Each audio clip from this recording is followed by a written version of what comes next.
Hi guys, today I thought I would do a different video. I've never done something like this before, but a lot of people asked me about it, so I thought now's the time. What did I just do with my hair?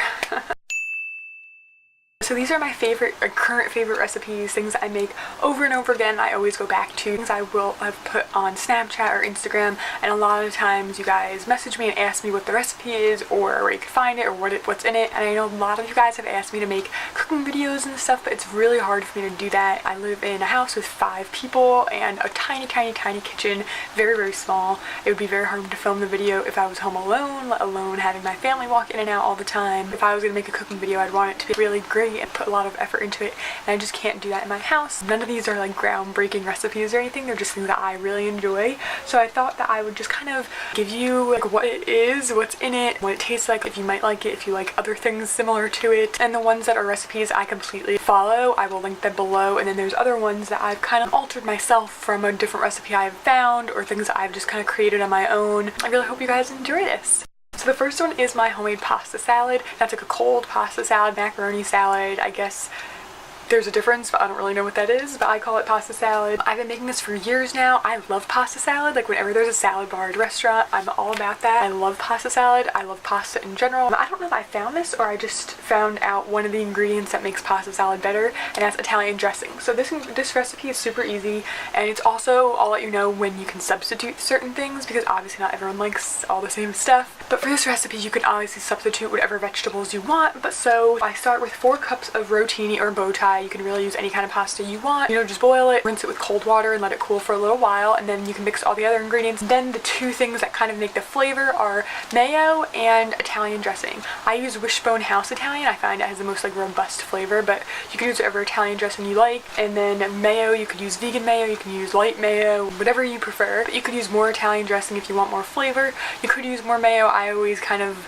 ease back on the mayo because like, ugh, I'm not like into that so much, but it does give it a nice flavor, so you can kind of balance those two however you'd like. And then comes the vegetables, so you can throw in pretty much whatever raw vegetables you want. I usually make that and it lasts me like a week in the fridge, like with a little bit for lunch every day. So that is my first recipe. Next is a lemon crinkle cookie recipe. Chocolate crinkle cookies are really popular for Christmas time, but these are lemon. I love lemon desserts. I'm really into that. I'm not like a huge chocolate person in general, and this one's super easy. I don't have this one memorized, but all you really need for it is a super moist lemon, I think Betty Crocker cake mix, the box. The ingredients that would go in that, I think it's like vegetable oil, eggs, things like that, and they're delicious. They're like cake-like cookies, so you make them and they're all crinkled. You have lots of powdered sugar on the outside, and when you bite into them, they're soft and just, oh my god, they're so good. If you like lemon desserts, you will love these. They're amazing. Next is shrimp scampi. Now if you don't like shrimp or seafood, obviously not for you, but this one is the best shrimp scampi recipe I found, and it also is the most healthy, I would say. It does have butter as an ingredient, but you could always substitute that for like a vegan butter or something. It has a lot of olive oil. It's just not as greasy. Every time I get shrimp scampi out, it's always so greasy. Now, I don't like eating greasy foods. It makes me feel really disgusting. But this shrimp scampi recipe, I'm pretty sure it is served with pasta, but you could always make it with rice if you prefer rice or brown rice or quinoa, whatever kind of thing like that that you would prefer. Or you could just make it on its own. I like it with pasta the best because the sauce that it's made with, it will taste really good over pasta. It's pretty much just like lemon, but lots of parsley, butter, olive oil, garlic, of course, red pepper flakes, which is what really gives it a kick and makes it stand out. Everyone who's tried it, who I've introduced it to, really has liked this one, so I'd really recommend it. And then a muffin recipe. I usually make muffins from a box. I'm not, you know, Betty Crocker or anything, but I usually make muffins from a box. But I found this blueberry streusel muffin recipe. I think I found it on Pinterest, and it just looked so good I had to try it. And it's definitely it takes a little more effort than making it from a box for sure, but it tastes so good. Like honestly, these blueberry streusel muffins were the best thing I've ever had, and they're just so good. They're moist and just so good. They do require fresh blueberries, so not canned blueberries, which I think is really good because it just tastes so much better. And when you bite into the blueberry in it, it kind of like bursts. Oh, it's so good. And it also requires Greek yogurt, so you could use kind of whatever. I think it says in the recipes what you can substitute, like sour cream for Greek yogurt. So you could use regular Greek yogurt, plain. I actually use vanilla silk almond milk yogurt. So I thought that was really good. The vanilla really added a great flavor. So if you want to use vanilla and Greek yogurt, I'm sure that would also be delicious. And the streusel on the top, which gives them that kind of like crumbly look, it also is underneath them, and they're just so good. Like if you love blueberry muffins, this is the recipe to make. Shh, baby girl. And then I have a homemade pasta recipe that's kind of just like what I make when there's nothing else to make, and I kind of change it up depending on what we have in the house, but it's super easy. And if you just like pasta and you just don't want plain pasta or just like pasta with sauce, this is a really great option. So you can pretty much take whatever pasta you have. I like the Ronzoni or San Giorgio quick cook ones because they take only 3 minutes to after it boils to cook, so that makes it go a lot faster. And then after that, I mix in kind of my own sauce depending on what I have. So I always start with olive oil, heat the pan, and this isn't really measurements, this is just kind of like what I have to taste. I add in some minced garlic from a jar. I love garlic, it's like my favorite thing in the world, so I go pretty heavy on the garlic. You could obviously cut down on that if that's not your favorite thing. I let it brown for like 1 to 2 minutes before you don't want it to burn or anything. And then I add in some shredded dried parsley. You could use fresh parsley if you have that. And you could always use basil, it depends what kind of spice you prefer. Sometimes I'm in the mood for basil, so I'll switch basil for parsley. You could use both. You could add lemon pepper, and then I usually add just a few red pepper flakes just to add a little bit of spice because I always like that. Some black pepper, some salt. You can add garlic salt if you want more of a garlic flavor. And then what I do is I add in some kind of vegetable. It really depends on what kind of vegetable I have in the house. I don't always use a vegetable. Sometimes I just throw the pasta into that and mix it all together, and that's fine. But if you want to add a vegetable in it, obviously it makes it a bit more hearty, makes it feel more like a meal. And one of the vegetables I love to add is spinach, and it just gets sauteed and it's really nice to mix in with that.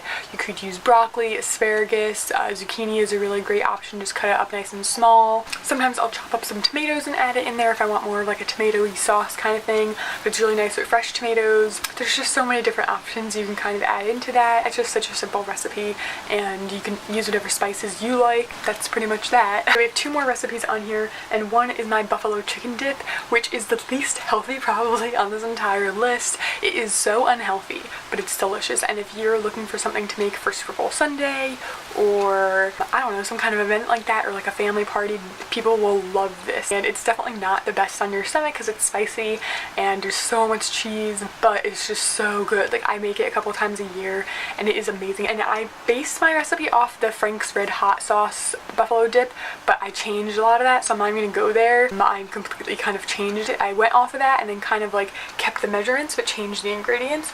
So this is what I do. So first you preheat your oven to 350, and then you're gonna cook up some chicken. You can use kind of as much chicken as you want, but you could buy the pre-made chicken, like the Perdue pre-made pieces, and just cut those a lot smaller. I like to use fresh chicken tenderloins, the boneless, skinless chicken tenderloins. And then you mix that in a baking dish, kind of like what you would cook brownies in. Usually that's big enough, like an 8x8 square pan. And I mix that in with 1 package of softened cream cheese. Make sure that is softened, though you do not want it refrigerated because it will be so hard to mix. So I use the Frank's buffalo sauce, but this is a 1/2 cup of that you want to use, but it depends how spicy you like things. So what I do is I mix the hot buffalo with the regular buffalo and take a 1/4 cup of each to equal a 1/2 cup. You could use all hot or all regular depending on what floats your boat. And then you want 1/2 cup of blue cheese dressing. I used to use buffalo blue cheese dressing from I think Wishbone, but they don't make that anymore, so regular blue cheese dressing is fine. And then a 1/3 cup of crumbled blue cheese, or as much as you want. I don't always use that. And then you bake that for 20 minutes at 350 until it's kind of like bubbling.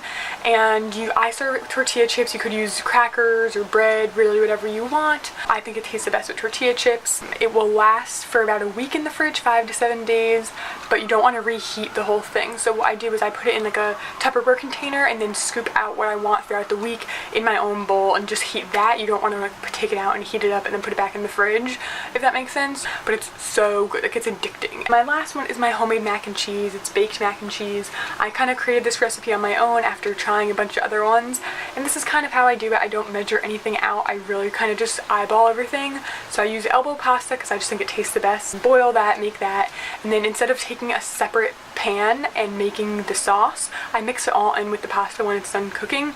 So I drain it, don't rinse it, leave it warm, add in butter. I don't use regular butter, I use Earth Balance soy-free vegan spread. I use almond milk instead of regular milk. You could use regular milk if you drink regular milk. And then some cheese. I usually mix cheddar and mozzarella from Sargento. It's just what I prefer. You can use Mexican blend, you can use just cheddar, you can use sharp cheddar, mild, whatever floats your boat. And you can use as much or as little as you want. I kind of mix it all together until it looks like it's forming together, like the cheese and the noodles are attaching themselves. You also want to add some flour into that to really thicken it up. I just kind of shake in like maybe a quarter cup, third cup of flour until it seems thick enough, and it kind of just goes. You can add more milk, you can add more cheese, kind of whenever it looks right to you. I use salt and pepper, and then you throw it in the oven in a dish for usually around a half hour at 350 until it's like sizzling and crispy on the top. You could also top it with breadcrumbs to make it more crispy. It's nothing super crazy, but it's really, really good and like cozy for the winter. But that is my last recipe at the moment. So those are just some of my current favorites that I make on the regular. If you are interested or have any questions, please leave them below. I do hope you enjoyed this video. Give it a thumbs up if you did, and let me know if you want to see this again in the future with some new recipes. And please subscribe to see more from me, and I'll see you next time. Bye!